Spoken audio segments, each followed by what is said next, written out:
আজকে আমি আপনাদের জন্য নিয়ে এসেছি নতুন স্বাদের পিঠের রেসিপি। তা চলুন আজকে রেসিপিটা শুরু করি।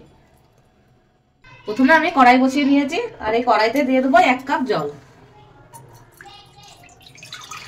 জলটা গরম হতে দেবো। জলে দিয়ে দেবো অল্প ঘি, আর দিয়ে দেবো স্বাদ মতন লবণ। এবার আমি এটাকে মিশিয়ে নেব। জল গরম হয়ে গেছে, এবার আমি এই বাটির 2 বাটি সুজি দিয়ে দেবো। সুজি দেওয়ার সময় গ্যাসের ফ্লেমটা সিম করে নিতে হবে। এবার আমি এটাকে মিশিয়ে নেব। সুজি জলে দিয়ে একটা ডোয়ে পরিণত হয়ে গেছে, এবার আমি গ্যাসটা অফ করে দেবো। এবার আমি এই থালাতে উঠিয়ে নেব। এবার আমি এই সুজিটা ঢাকা দিয়ে রেখে দেবো। ততক্ষণে আমি পিঠের পুরটা তৈরি করে নেব। এখানে আমি নিয়েছি রেডিমেড নারকেলের গুঁড়ো, 1 বাটি দিয়েছি, আর 1 বাটি গুড় দিয়ে দেবো। গুড়টাও গুঁড়ো গুড় দিয়ে এটাকে আমি মিশিয়ে নেব। এবার আমি অল্প জল দিয়ে দেবো। জলটা আমি এর জন্য দিচ্ছি যে নারকেলটা শুকনো, কাঁচা নারকেলের আমি করছি না। আপনারা যদি কাঁচা নারকেলের করেন তাহলে এখানে জল নাও ব্যবহার করতে পারেন। এবার আমি 2 চামচ মতন গুঁড়ো দুধ দিয়ে দেবো। এটা পুরোই অপশনাল, আপনাদের মন হলে দেবেন, না হলে নাও দিতে পারেন, কিন্তু এটা দিলে আরো স্বাদটা বেড়ে যাবে। আজকের এই রেসিপিটা শুরু থেকে শেষ পর্যন্ত দেখবেন, আপনাদের নিশ্চয়ই পছন্দ আসবে। আর যদি পছন্দ আসে তাহলে লাইক করতে যেন ভুলবেন না। মিশানো হয়ে গেছে, এবার দিয়ে দেবো এলাচ গুঁড়ো। এলাচ গুঁড়োটা এর জন্য দিলাম যে সেন্টটা ভালো আসবে। দুধটা পুরোই তৈরি হয়ে গেছে, এবার আমি গ্যাসের ফ্লেমটা অফ করে দেবো। এবার এই ঢাকনাটা খুলে নেব, দিয়ে 1 চামচ মতন ঘি দিয়ে দেবো। দিয়ে এটাকে একবার মেখে নেবো। এটা অল্প গরম গরমই মাখতে হবে, বেশি ঠান্ডা হয়ে গেলে সুজি তো ঝুরঝুরে হয়ে যাবে। এবার মেখে একটা ডো তৈরি করে নেব। ডো তৈরি করা হয়ে গেছে, এরকমই রাখতে হবে, অল্প যাতে নরম থাকে। এবার আমি এখান থেকে অর্ধেকটা নিয়ে নেব।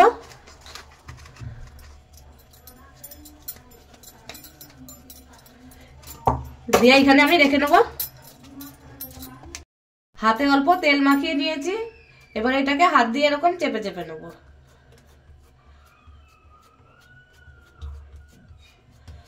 সাইডগুলো সমান করে নেব।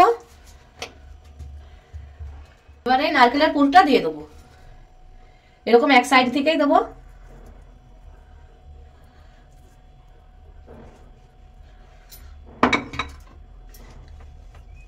দিয়ে এরকম করে আমি রোল করে নেব।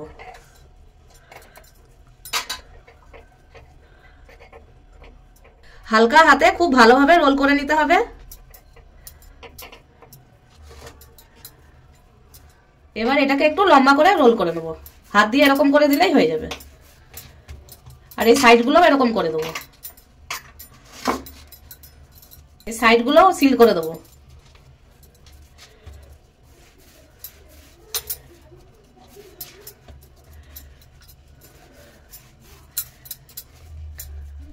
একটা পিঠে তৈরি হয়ে গেছে, এবার আমি রেখে নেব।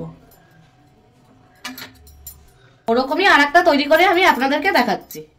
সবকটাই আমি তৈরি করে নিয়েছি।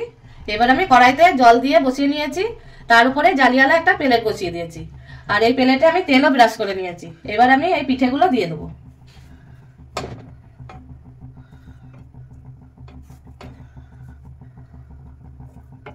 এবার ঢাকা দিয়ে 5 থেকে 7 মিনিট মতো মিডিয়াম গ্যাসে রেখে দেবো।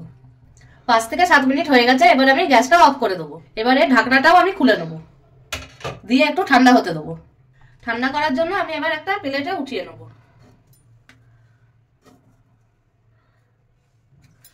আর যে বাকি একটা বেঁচে ছিল এটাও আমি স্টিম করে নেব। এটাও হয়ে গেছে, আমি এটাও নামিয়ে নেব। এবার আমি একটা করে নিয়ে নেব,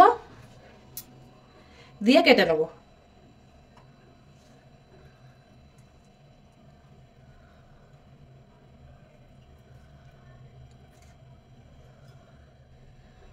কাটার আগে চাকুতে একটু তেল লাগিয়ে নেবেন, তাহলে কাটতে সুবিধা হবে।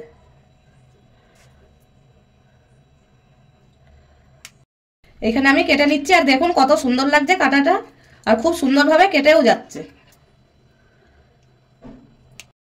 এরকমই আমি সবকটা কেটে নেবো, তারপরে আমি আপনাদেরকে দেখাচ্ছি। এখানে আমি সবকটাই কেটে নিয়েছি। শীতের সময় এই পিঠেটা ঘুরে ফিরে খেতে কিন্তু খুবই ভালো লাগবে। আপনাদের যদি ভিডিওটা ভালো লেগে থাকে তাহলে একটা লাইক করে দেবেন আর বন্ধুদের সাথে শেয়ার করবেন। আর যদি ইউটিউব থেকে দেখে থাকেন তাহলে চ্যানেলটা সাবস্ক্রাইব করে দেবেন, আর ফেসবুক থেকে দেখে থাকলে পেজটাকে ফলো করে নেবেন। দেখা হবে আবার আপনাদের সাথে একটা নতুন রেসিপি নিয়ে।